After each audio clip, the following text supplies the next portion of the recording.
નમસ્કાર. ગુજરાત રાજ્ય તેમજ કેન્દ્ર સરકારની સેવામાંથી સેવાનિવૃત્ત થયેલ પેન્શનધારક મિત્રો, નિવૃત્ત કર્મચારી મિત્રો, સિનિયર કર્મચારી મિત્રો, ભાઈઓ તથા બહેનો, સ્વાગત છે આપનું આપણી આ યુટ્યુબ ચેનલ ભાવેશ મકવાણા ન્યૂઝમાં.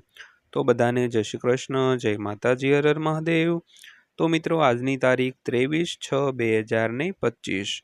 તો આજના પેન્શન સમાચારમાં આપણે વાત કરવાના છીએ પેન્શનર્સ અને સરકારી કર્મચારીઓ માટે આજરોજ આવ્યા છે એક મહત્વના સમાચાર. તો મિત્રો, પેન્શનરો માટે 100% વિશ્વસનીય અને સચોટ માહિતી આપણે લઈને આવી ગયા છીએ. તો મિત્રો, વિડીયો શરૂ કરતા પહેલાં આપને બધાને એક દિલથી નમ્ર વિનંતી કે મિત્રો, તમારા માટે અલગ અલગ પ્લેટફોર્મ ઉપરથી માહિતી એકત્ર કરીને સરળ ભાષામાં વિડીયો બનાવીને તમારી સુધી પહોંચાડવાનો અમે દિવસ રાત મહેનત કરીને પ્રયાસ કરીએ છીએ. એટલે મિત્રો, આપને બધાને એક દિલથી નમ્ર વિનંતી છે કે હજી સુધી જો આપણી આ ચેનલ સબસ્ક્રાઈબ ન કરી હોય તો આપણી આ ચેનલને સબસ્ક્રાઈબ કરી લેજો અને આવા જ વિડીયો જોવા માટે રોજે રોજ આપણી ચેનલ સાથે જોડાયેલા રહેજો મિત્રો. તો મિત્રો, શરૂ કરીએ આજનો વિડીયો. તો વાત કરીએ તો ડીએ વધારો કેન્દ્રીય કર્મચારીઓ અને ગુજરાત સરકારના કર્મચારીઓ માટે એક સારા સમાચાર છે. તો વાસ્તવમાં કેન્દ્રીય કર્મચારીઓ અને ગુજરાતના કર્મચારીઓ છેલ્લા 6 મહિનાની સરખામણીમાં આ વખતે મોંઘવારી ભથ્થામાં મોટો વધારો થવાની અપેક્ષા રાખી રહ્યા છે.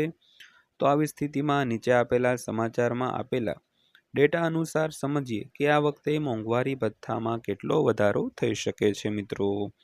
તો મિત્રો, ગુજરાત સરકાર તેમજ કેન્દ્ર સરકારની જે સેવામાંથી સેવાનિવૃત્ત થયેલ તેમજ હાલમાં જે સેવારત કર્મચારીઓ છે તે પાછલા 6 મહિનાની સરખામણીમાં આ વખતનો ડીએ વધારો એટલે કે જુલાઈ 2025નો ડીએ વધારો તો તેમાં સારો એવો વધારો થવાની અપેક્ષા રાખી રહ્યા છે. તો આજના વિડીયોમાં આપણે વાત કરવાના છીએ કે આગામી મોંઘવારી ભથ્થામાં કેટલા ટકા સુધીનો વધારો થઈ શકે છે મિત્રો. તો વાત કરીએ તો પગાર પંચ નવીનતમ અપડેટ કેન્દ્રીય કર્મચારીઓ માટે સારા સમાચાર છે.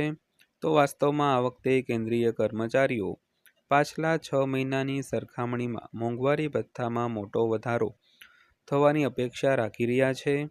તો તમને જણાવી દઈએ કે ચાલુ કેલેન્ડર વર્ષના પહેલા 6 મહિનામાં એટલે કે જાન્યુઆરીથી જૂન 2025 સુધી મોંઘવારી ભથ્થામાં 2%નો વધારો થયો હતો, જે 55% થયો હતો. તો હવે જુલાઈથી ડિસેમ્બર 2025 સુધીના 6 મહિના માટે ડીએની જાહેરાત સપ્ટેમ્બર અથવા ઓક્ટોબર સુધીમાં થવાની શક્યતા છે મિત્રો.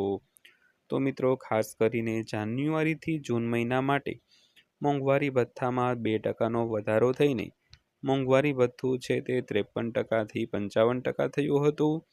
તો હવે જુલાઈથી ડિસેમ્બર 2025 સુધીના 6 મહિના માટે ડીએની જે જાહેરાત થવાની છે તે સપ્ટેમ્બર અથવા તો ઓક્ટોબરમાં થવાની શક્યતા છે મિત્રો. તો ત્યારબાદ વાત કરીએ તો 7મા પગાર પંચ હેઠળનો છેલ્લો વધારો. તો 7મા પગાર પંચ હેઠળ મોંઘવારી ભથ્થામાં આ છેલ્લો વધારો હોઈ શકે છે, કારણ કે 8મો પગાર પંચની ભલામણો 1 જાન્યુઆરી 2024થી લાગુ થવાની ધારણા છે. જો કે 8મા પગાર પંચ માટે હજુ સુધી કોઈ સમિતિની રચના કરવામાં આવી નથી. તો સરકારે આ વર્ષે જાન્યુઆરીમાં પગાર પંચની રચનાને મંજૂરી આપી હતી મિત્રો. તો મિત્રો, ખાસ કરીને 31 ડિસેમ્બર 2025ના રોજ 7મા પગાર પંચનો કાર્યકાળ છે તે 10 વર્ષ પૂર્ણ કરશે. એટલે એવી સંભાવના છે કે 1 જાન્યુઆરી 2026થી 8મો પગાર પંચ લાગુ થશે. તો આજે જુલાઈનો વધારો થવાનો છે ડીએમાં તે આ પગાર પંચ છે તે હેઠળનો છેલ્લો વધારો હોઈ શકે છે મિત્રો. પરંતુ હજી સુધી 8મા પગાર પંચ અંગે કોઈ પણ સમિતિની રચના કરવામાં આવી નથી. તો સરકારે આ વર્ષે જાન્યુઆરીમાં પગાર પંચની રચનાને તો મંજૂરી આપી દીધી હતી મિત્રો. તો ત્યારબાદ વાત કરીએ તો બીજા ભાગમાં કેટલી વૃદ્ધિનો અંદાજ છે. તો એપ્રિલ મહિનામાં ઔદ્યોગિક કામદારો માટે ઓલ ઇન્ડિયા કન્ઝ્યુમર પ્રાઇસ ઇન્ડેક્સમાં 0.5 પોઈન્ટનો વધારો નોંધાયો હતો, જેનાથી કર્મચારીઓ માટે સારા વધારાની આશા જાગી છે. તો એપ્રિલ 2025માં એઆઈસીપીઆઈ આઈડબલ્યુ ઇન્ડેક્સ વધીને 143.5 થયો, જે જાન્યુઆરી 2025માં નોંધાયેલા 143.2 કરતાં વધારે છે મિત્રો. તો ત્યારબાદ જોઈએ તો મજૂરો એટલે કે કામદારો માટે સારા સમાચાર.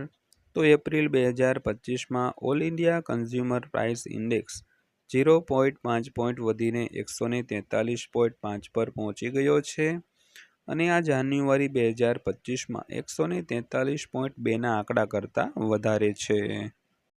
તો ખાસ વાત એ છે કે આ સતત બીજો મહિનો છે જ્યારે સૂચકાંકમાં વધારો જોવા મળ્યો છે. તો અગાઉ જાન્યુઆરી અને ફેબ્રુઆરી 2025માં ઘટાડો થયો હતો.